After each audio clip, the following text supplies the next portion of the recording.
Bienvenue à la capsule Lumen, sujet Tin Manager. Donc, on est rendu au niveau de la démo de Tin Manager. Tin Manager utilise les Tin Clients de format industriel, comme on voit ici. Donc, c'est un format qui n'a pas de ventilateur. On voit le heatsink pour le refroidir. Donc, c'est un petit peu différent des Tin Clients commerciaux, comme on voit ici. Donc, un tin commercial qu'on voit, c'est un Delwise. Comme vous pouvez voir, il y a des trous de ventilation, donc la poussière peut s'accumuler. Ne peut pas le mettre in rail. L'alimentation, elle n'est pas 24 volts. Elle est complètement différente. Donc, c'est pas un produit industriel. Ça va fonctionner, mais c'est pas un produit industriel. Donc, un produit industriel, c'est un produit qui ne changera pas avec le temps. Chez Rockwell, ce produit-là va être disponible pour plusieurs années dans le même format. Donc, on ne change pas à la mode comme un terminal, comme on voit ici, qui va avoir 2 ans de vie. Après ça, il va changer de modèle. Donc, il va falloir retester notre applicatif, savoir s'il fonctionne bien. Donc, un Tin Client industriel, c'est fait vraiment pour l'application avec Tin Manager. Donc, dans mon démo, on voit ici que j'ai mon serveur avec mes images virtuelles. J'ai une caméra Ethernet IP. J'ai un RFID pour des cartes de présence. Et j'ai aussi ici mon iPad qui va me servir pour faire ma démo comme étant un client. Et on voit l'écran qui est relié à mon Tin Client. Donc, on voit au niveau de la démo que mon client est maintenant fonctionnel. Donc, si je prends le user mark, je le scanne, on voit instantanément apparaître à mon écran les work orders tels qu'on avait déterminés. Donc, les work orders sont au niveau de Marc, assignés à Marc.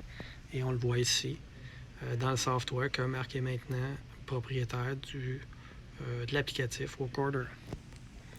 Donc, si je pars mon iPad, on voit que mon iPad maintenant est présent dans ma console.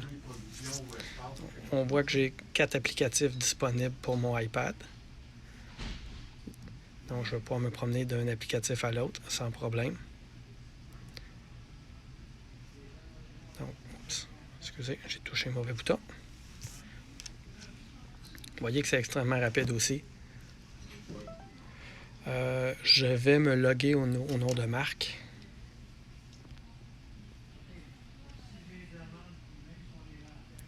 Et on va voir qu'on va perdre les work orders. Et les work orders vont apparaître instantanément sur mon iPad.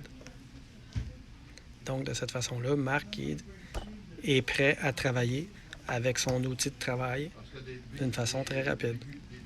Donc, le user ne peut pas être à 2 places en même temps et juste à une place. Donc, je vais arriver ici, puis là, je vais scanner un ID. Je vais scanner un ID, donc je présente la carte à la caméra derrière mon iPad et instantanément, il m'apparaît 2 documents de plus, qui est un fichier PDF et des dessins AutoCAD. Donc, on les voit ici. Donc, les PDF, les dessins AutoCAD sont présents et les work orders sont toujours là aussi, vu que je suis toujours logué au nom de Marc. Donc, je vais me promener à travers les work orders. Je peux me promener dans mon PDF sans problème. Donc, c'est full fonctionnel. On a même la possibilité d'enregistrer des nouvelles cartes. J'ai un nouvel employé qui rentre, j'ai sa nouvelle carte et je veux y assigner un contenu. Je vais loguer. Voyez-vous qu'instantanément que ça me dit que mon user n'est pas reconnu. Donc, je vais pouvoir tout simplement l'assigner à mon nouvel employé. On l'a appelé Auto. On va faire Finish. Et voilà. Et maintenant, dans mon user, Auto, mais là, je pourrais y assigner un contenu. Oups, j'ai passé de droite. Specific Display, yes. Et je vais y assigner un contenu quelconque. Donc, je vais pouvoir y dire, exemple, cet employé-là, mais il va voir la caméra. il va donc finish. Donc, automatiquement, la caméra va être assignée à l'opérateur quand il va badger out. Et quand on va badger in, on va voir que la caméra va apparaître directement au niveau de Auto.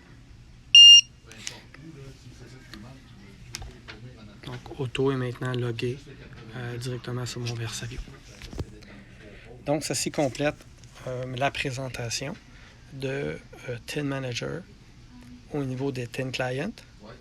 Donc, des applicatifs envoyés pour le terminal, des applicatifs envoyés par le user et par l'emplacement.